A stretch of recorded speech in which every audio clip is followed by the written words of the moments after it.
वजीर आजम साहब ने कहा, इस तकरीर के बाद अगर इतनी हिम्मत है, इनको शर्म नहीं आती? आज भी इस हुकूमत को लात मारी है इस महंगाई की वजह से। मतलब इनके दिमाग मिली हुई उन लोगों से, इनके भूसा भरा हुआ दिमाग में कि कपड़े उतार कर हम लोगों को दिखाए। जिस्म फरोशी बोलूंगी, क्योंकि अगर इज्जतें बिक्री होती तो सब खरीद लेते, उससे गुजरते ही नहीं है और आप यहाँ पर आके भाषण देते हैं। अस्सलाम वालेकुम नाज़रीन इकराम, आप ये वीडियो देखिए, फिर इस पर डिटेल में बात करते हैं। IMF से मुआहदा हुआ है, ये मुल्क के लिए बहुत ज़रूरी है और ये है वो है, तो मैंने भी कोई तनकीद नहीं करनी थी। अब जाहिर है पाकिस्तान को डिफ़ॉल्ट होता तो नहीं देख सकते, हालांकि गो कि इसमें मेरा कोई हिस्सा नहीं है, तो लेकिन मैंने सिर्फ वज़ीर ख़जाना साहब को एक रिक्वेस्ट करनी थी कि 15 और 25 वाले को तो छोड़ें, मुझे एक 50,000 वाले का बजट बनाकर दिखा दें। आप मुझे बजट बना के दिखा दें, मैं आपको इसको भी मैं आपको वोट दूंगी और आइंदा आने वाले आपके फैसलों को भी मैं सेकंड करूंगी। तो ये कौन सी बात है कि आप आए, आप जिस दुख तकलीफ और कर्ब से गुजरते ही नहीं है, उससे गुजरते ही नहीं है और आप यहाँ पर आके भाषण देते हैं कि ये हमें मुश्किल फैसले करने पड़ेंगे। मुश्किल फैसले अपने लिए करें ना, अपने लिए क्यों नहीं करते? अवाम को सादगी का दर्स दिया जा रहा है। इनके एक एक लिबास और इनकी अशिया जो इस्तेमाल करते हैं उनकी कीमतों का आपको अंदाजा है?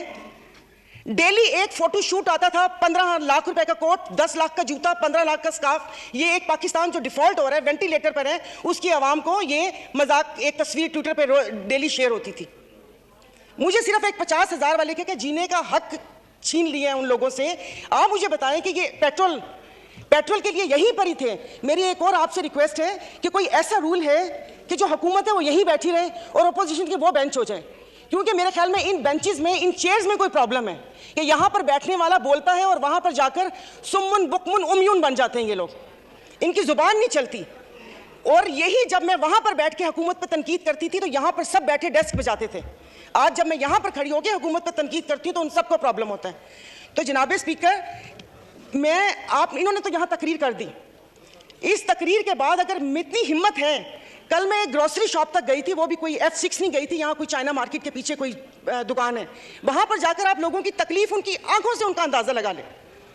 मुझे यहाँ पर कल ये करंट डेफिसिट और खुदा जाने क्या क्या बता रहे थे, मैं या आप अपने हल्के में जाकर किसी गरीब आवाम को क्या इनको करंट डेफिसिट बताएंगे कि हमारी अयाशियों से तुम लोग इस साल तक पहुंचे हो, अब तुम ही लोगों को बर्दाश्त करना पड़ेगा, ये कुर्बानी तुम लोगों को देनी पड़ेगी। लेकिन फिर मैंने सोचा कि कुर्बानी तो हलाल जानवर की जायज़ है, तस्मीन हम हलाल हैं, जिनकी कुर्बानी नहीं है उनकी कुर्बानी जायज़ नहीं है। अब आप देख लेंगे कि यहाँ पर उठते ही जो बोला था, मैं आज इस फोरम पे अपनी पार्टी की तरफ से, मुस्लिम लीग फंक्शनल और सदर पीर पगारा और सदरुद्दीन शाह की तरफ से मैं आप बिलावल साहब को मैं दावत देती हूँ कि आप सिंध से महंगाई मार्च शुरू करें, हम आपके साथ हैं। और मैं अपने एमक्यूएम के भाइयों को भी कहती हूँ कि वो वहां से यहाँ आए थे ना कि महंगाई है, तो ये वक्त है अपनी महाजर कौम के सारी गिले दूर करने का, कि तब भी आप लोगों के साथ थे महंगाई के लिए और आज भी इस हुकूमत को लात मारी है इस महंगाई की वजह से।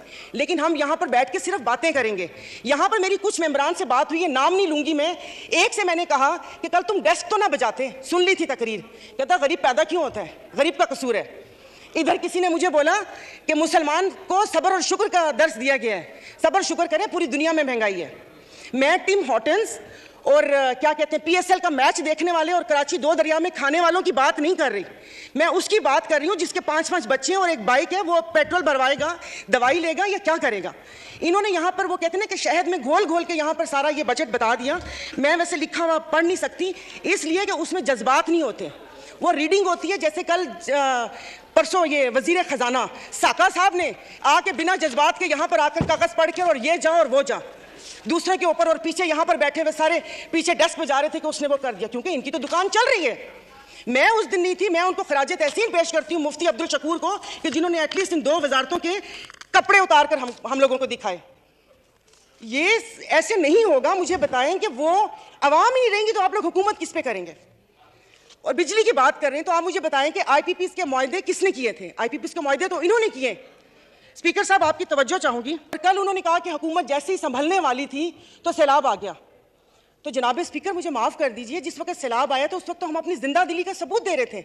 75 करोड़ आवाम के खून पसीने और टैक्स की कमाई से हम यहाँ पर तकरीबात कर रहे थे।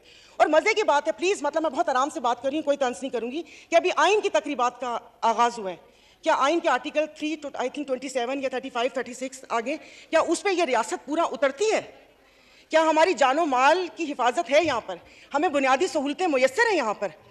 मतलब हम लोग इतने नाक के पक्के हैं कि उस पर वो करके आइन की बात कर रहे हैं। मैं किससे आज़ादी मांगूँ क्या गोश्त खाने के लिए हमने आज़ादी मांगी थी कि खुला गोश्त यहाँ पर खाने को मिल जाए? उसके अलावा तो कुछ भी नहीं है।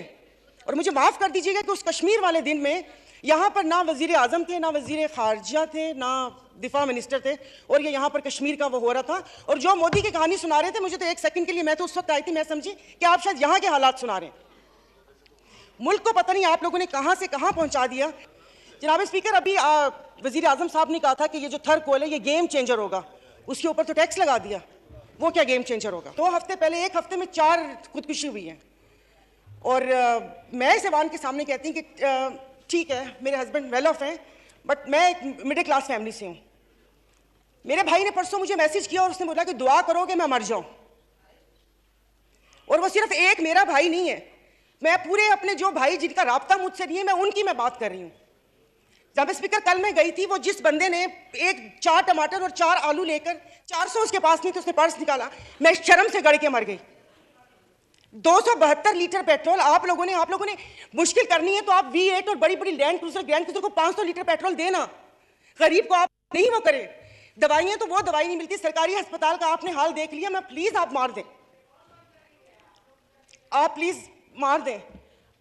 ये मेरी बहन पीछे बैठी हो तो पीछे ही बैठी रहो, अगली दफा की टिकट नहीं मिलेगी अगर ज्यादा